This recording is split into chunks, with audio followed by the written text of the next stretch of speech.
Man, I miss Versus books. As something of a strategy guide connoisseur, if you will, Versus books to this day remains something of a gold standard for video game walkthroughs in my eyes. Where most officially sanctioned video game strategy guides maintain a somewhat sterilized and overly corporate tone, Versus books guides have a lot of humor and personality without coming off as corny or obnoxious, and without sacrificing the meticulous detail and info you'd look for in a walkthrough. And I think a lot of that is owed to the fact that Versus Books was founded by employees of former video game magazine GameFan.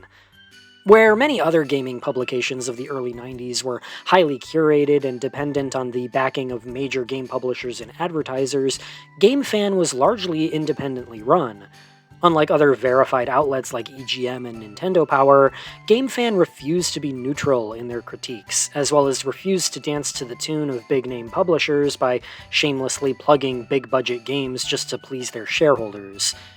GameFan editor-in-chief Dave Halverson would encourage his staff to be as honest and blunt as possible.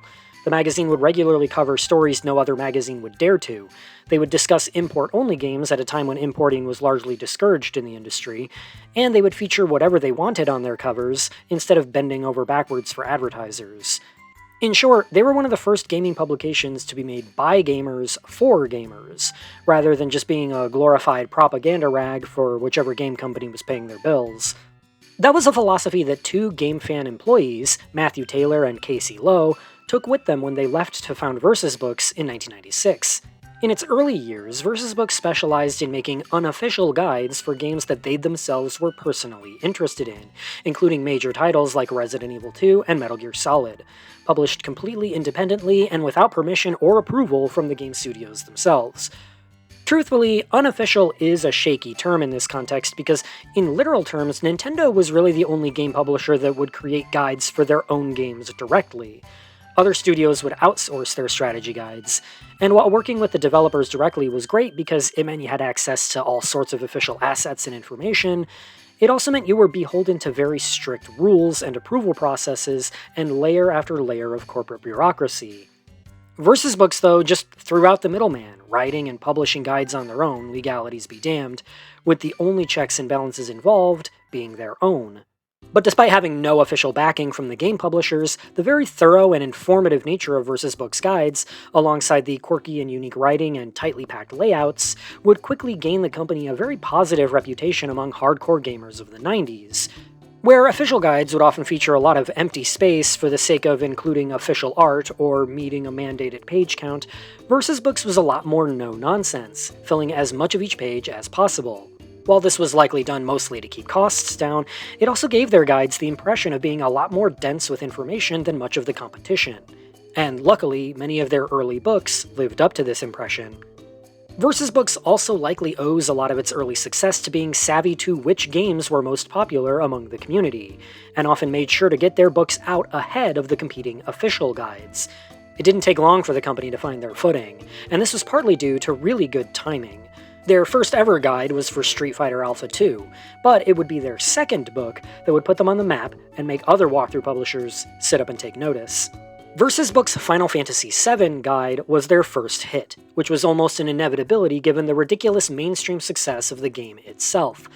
The front cover touts that it includes a poster. My used secondhand copy does not, unfortunately, so sorry about that if you were looking forward to seeing it for whatever reason.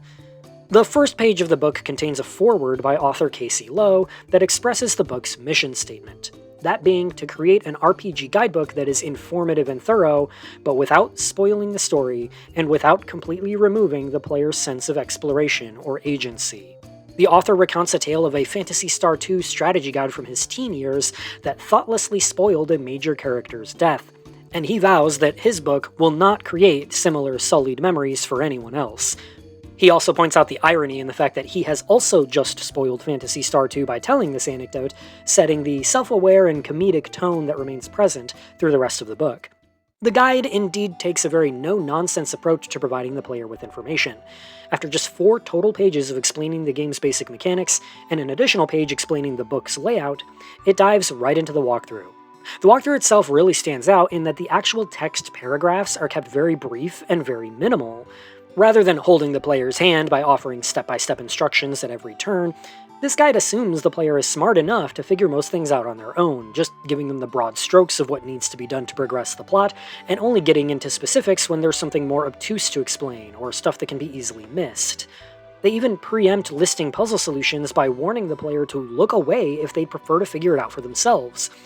In short, this guide prioritizes information that the player wouldn't be able to intuit on their own, and this all demonstrates a huge level of respect for the audience. Just because we're using a walkthrough doesn't mean we need or necessarily want every last thing spelled out for us. Usually, we just want to make sure we're not missing anything important. If at all possible, each new area of the game is condensed into just 1 or 2 pages, with each one including a map of the area, a list of items you'll find there, and all the essential information you'd need on the game's enemies, namely total HP and MP, EXP and AP rewards, items you can win, steal, or morph from them, and any weaknesses they have, as well as pointing out any enemy skills they may possess. The guide has no dedicated bestiary section, and so these boxes scattered throughout are the book's only source of enemy info. And honestly, that was all I ever really needed for my most recent playthrough. If you look at more modern-day RPG guides, the bestiary sections are absolutely massive, providing meticulous amounts of detail on every stat and attribute of each individual enemy.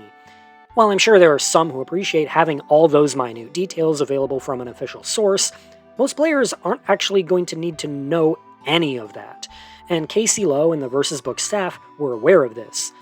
Just tell me what it's weak to, and what shit we can get from it. 90% of players won't ever need to know any more than that. As I mentioned before, not an inch of this book's page space goes to waste. They truly did their best to cram all the necessary info into as few pages as possible, and without squishing the text to an unreadably small size or anything like that. Aside from the chapter headers, every little bit of each page is there to tell you something, whether it's enemy info, a map, or a shop list. And even those chapter headers are pretty unobtrusive, only taking up about half a page each, whereas I guarantee you nearly any official guide would have chapter breaks take up an entire page, or even 2. This very compact and condensed layout can seem cluttered or intimidating at first, but it didn't take long at all to get used to it, and I really appreciated that each page contained so much useful info that I could spend literal hours in the game without having to turn to a new one. They even color-coded the game's optional areas with blue headers, so you can know at a glance which pages are okay to skip if you want. That being said, there were times where I wished the guide was a bit more specific, particularly when it came to the maps.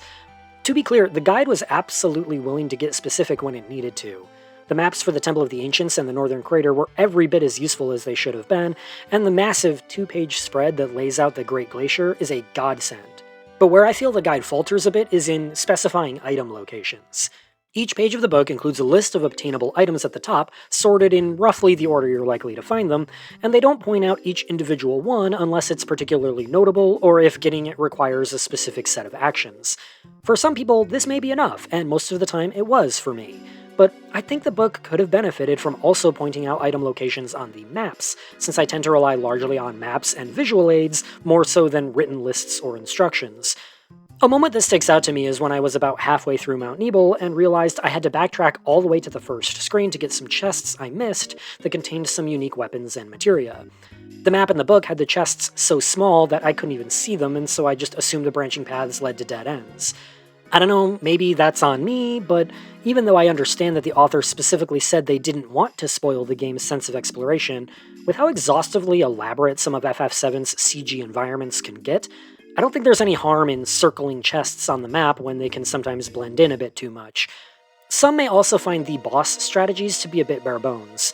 Many barely even manage to take up a single paragraph, and they even admit that they only included a strategy for the Palmer fight because they had the extra page space available.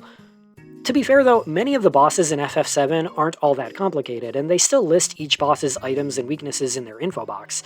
I never had any real trouble with any fights in this game when it mattered, so I guess it really isn't that big of a deal when all is said and done. The book's post-walkthrough pages are about what you'd expect.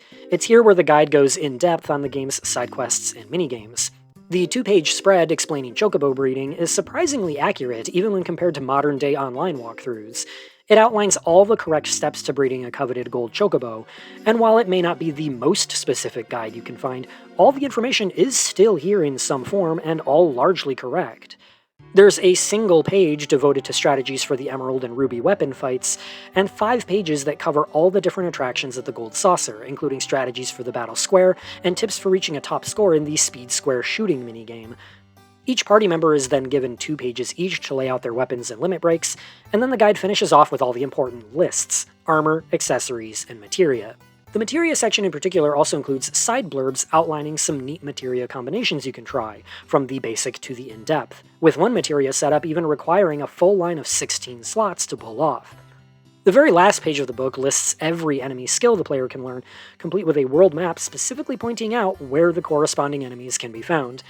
And just as another example of the author's self-aware sense of humor, they even joke that they definitely did this for our convenience, and definitely not just because they needed something to fill the bottom half of the page. Something that really sticks out about this book is that the front cover boasts that it includes original artwork, and yeah, every piece of art in the book that isn't a literal screenshot is completely new and exclusive to this guide. The art is all fine for what it is, but part of me has to wonder, was this ever a real selling point for people? Like, I'm not trying to be snide, I'm genuinely asking. I mean, I get it, seeing every official guide recycle the same dozen or so bits of stock art over and over does get a little old, but the alternative presented here basically amounts to little more than glorified fan art. I have nothing against fan art. Trust me, I was that kid in school, the one that could draw. We all knew that kid, and I was that kid, but is that really something worthy of listing as a bullet point on the cover of your book? And funny enough, that fan art would get Versus Books tangled up in a lawsuit. Seeing as the book wasn't officially sanctioned by Square, the fact that it included in-game screenshots and original art of Square copyrighted characters saw the company getting sued for copyright infringement. This is a legal gray area that a lot of people don't really acknowledge. I'm no legal expert, to be clear, but fan art, hell, even fan fiction, is a form of copyright infringement, and distributing it or selling it is technically illegal. Now, most companies are willing to look the other way on this sort of stuff. Over time, they realized it just wasn't worth all the legal costs, and it turns out engendering an enthusiastic and creative fan community is actually good for their bottom lines, but in this case, this wasn't just a case of harmless fan art. When you get right down to it, Versus Books was an actual company publishing and selling original art of characters they did not own. While I don't think you have to worry about the gavel being brought down on your favorite fan artists anytime soon, it's still something to keep in mind. The next time you're in a convention's artist alley buying some cool original art of your favorite characters, just remember that that seller is technically committing a crime. In any case, don't let that stop you. You should absolutely still support independent artists. I mean, look at my end card screen. I would be a hypocrite. I hired an artist to draw a bunch of characters they did not own, and I paid them for it. So, now, something I wasn't made aware of until I sat down to write this script was that this particular strategy guide actually saw 2 different printings. Mine is the first printing, but within the following year, Versus Books released a revised version that updated a few things, as well as devoted the majority of the book's back cover to one thing: shitting on their major competitor. It's such a 1990s style of marketing, and is also 100% in line with the mindset GameFan and Versus Books had always adhered to. Be brutally honest in your criticisms. Versus Books' FF7 guide was released to coincide with the game's US launch, and of course this also coincided with the officially licensed guide from Brady Games. While Brady Games is typically a company I put a lot of faith in for the most part, their FF7 guide has always been a pretty big exception. I owned a copy of that book when I was a teen, and even back then, I thought it was damn near useless. It wasn't telling me anything I couldn't already figure out myself, and it seemed like it spent most of its page count recapping the story, complete with major spoilers, rather than actually providing in-depth gameplay information. I ended up barely ever using the book, eventually giving it away on Craigslist sometime in the mid-2000s. And Versus Books was apparently of a similar opinion as me, as with the second printing of their guide, they filled almost the entire back cover of the guide, which originally featured just a piece of artwork, with a list of things the Brady Games guide got wrong or left out. This would almost come off as petty and insecure if everything they listed wasn't completely correct. The Brady Games guide misses a shocking amount of content. It listed only one of the game's 24 enemy skills, it's missing info on 22 of the game's weapons, and it doesn't go into the specifics on several of the minigames. Versus Books, in my opinion, had every right to point this out, and it took a certain amount of balls to do this right on the cover. I specifically remembered them doing this, which resulted in me being pretty confused when none of the copies I could find online included this trash talk. Not being aware that the book had a second printing, I managed to, Mandela effect myself into believing I had made it all up. You can even see me second-guess myself on this if you check out the very first video I made in this playlist. They even had the audacity to boast as such on their back cover, saying, "We don't spoil the story, unlike the official guide." But yeah, it turns out my instincts were right. This was absolutely a thing Versus Books actually did. That being said, I would be remiss not to point out that the Versus Books guide wasn't quite the perfect comprehensive encyclopedia it wanted to be. It is leaps and bounds more useful and informative than the Brady Games guide, to be sure, and I can still wholeheartedly recommend it. Hell, it even makes mention of the invisible love points system that affects how much certain party members like you, which is something the official guide and even a lot of online walkthroughs at the time completely glossed over. But Versus Books did still get a few things wrong, especially in the book's first printing. When Versus Books would set out to write guides ahead of a game's release, they would use their experience in games journalism to pull some strings and get pre-release copies of the game ahead of time. Or, failing that, they would even just import Japanese copies and write their guides based on that. The Versus Books guide for FF7 was clearly written using a non-English version of the game, made apparent by the fact that their names and terminology don't always match that of the game's official translation. Marlboros are called Molebores, for instance. They at one point refer to Barrett as Bullet, and at one time they call Elena and Rude Elena and Lude. They also consistently leave out the W in Wu Tai, as this was closer to the original Japanese spelling. Funny enough, though, they use the correct romanization of Aerith. It's actually the English game that got that one wrong somehow. But even aside from simple translation quirks, the Versus Books guide does get a few things flat out incorrect. It gets the total number of Fort Condor battles wrong, although I can't really blame them for that one, since the Fort Condor battles occur with obnoxious frequency, and the prizes they offer aren't worth the trouble anyway. But the guide also lists some things that were true in the Japanese game, but were changed or removed for the international releases. The guide's Gold Saucer section outlines a trick in the Speed Square minigame where you can shoot an airship propeller to instantly shoot your score into the 10,000s. This is a trick that was present in the Japanese version, as well as the PC version in every release after, but the one version it was not possible in was the American PS1 release. Fortunately, the author acknowledged that this method was almost a form of cheating in a way, and thus still provides pointers and strategies to getting a high score legitimately. Similarly, the book details the Test Zero enemy, a monster created to test the game's battle system and EXP and AP distribution that was accidentally left in the Japanese retail version. It was removed from all subsequent releases, but instead of cutting that section from the guide, there's simply an editor's note at the bottom of the page explaining that the enemy is no longer there. In a way though, isn't that kind of another flex on Brady Games? Like, hey, our guide is so in-depth, it even covers shit that isn't in the game. They also had to add some info to the book last minute in light of FF7's English release receiving new content. The fights with Emerald and Ruby Weapon were added to the game's international releases, and while Versus Books was able to include strategies for the bosses in the book's first run, they make no mention of the underwater materia that removes the timer from the Emerald Weapon fight, the item drops listed are incorrect, and they erroneously claim that the battles offer no rewards, which isn't true. Beating the bosses in the final game will allow the player to claim a full set of master materia and a free gold chocobo from a certain NPC. This information was all stealthily corrected in the book's second run. They also completely miss the Zack flashback that takes place in the Shinra Mansion basement, another result of this content being added for the international release, and it took until the reprints for them to include a mention of the game's Lucky Sevens status effect. It's nothing super damning, and this guide is definitely superior to the Brady Games book regardless, but it goes to show some of the downsides in not having access to official assets and resources like an official strategy guide author would. But official or not, it's not really surprising to see mistakes in a book like this. Casey Lowe is credited as the sole author and was also responsible for the design and layout, as well as snapping and compiling all the screenshots by himself.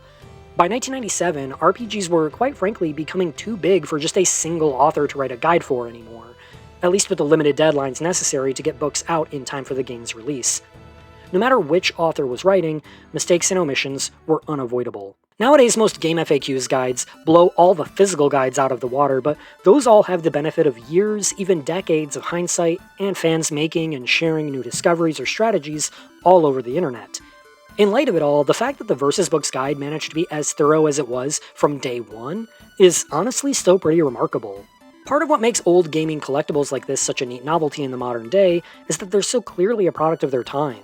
A time capsule that gives us a glimpse into a market that frankly doesn't even really exist anymore.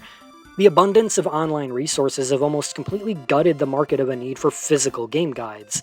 Only the tip-top AAA games receive official guidebooks anymore, and even then, only one per game.